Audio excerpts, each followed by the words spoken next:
doorashada xildhibaanada aqalka hoose labadii kursi ee ugu dambeysay ayaa maanta lagu doortay magaalada Jowhar ee xarunta dowlad goboleedka Hirshabelle waxaana doorashada labadani kursi kadib natiijada doorashada warbaahinta u sheegay guddiga doorashooyinka dadban waxaana tartamay musharaxiin kala ah Maxamed Cabdullaahi Xasan Nuux iyo Hinda Cabdullaahi Cumar Maxamed Cabdullaahi Xasan Nuux wuxuu keenay 45 cod Hinda Cabdullaahi Cumar waxay keentay 5 cod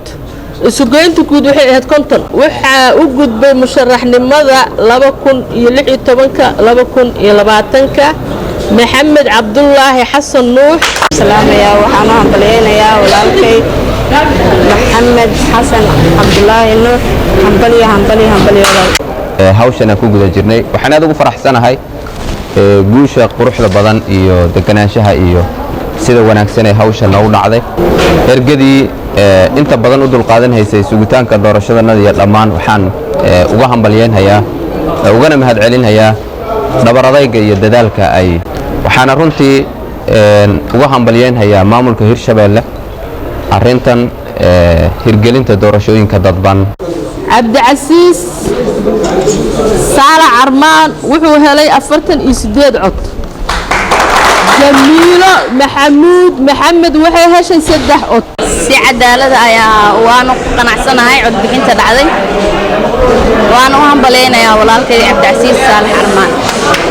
waxaan kale u mahadcelinayaa ergada intii dooratay iyo intaan doorananba insha Allah taala isku siyaad kugu shaqeyn doona aad iyo aad u mahadsantiin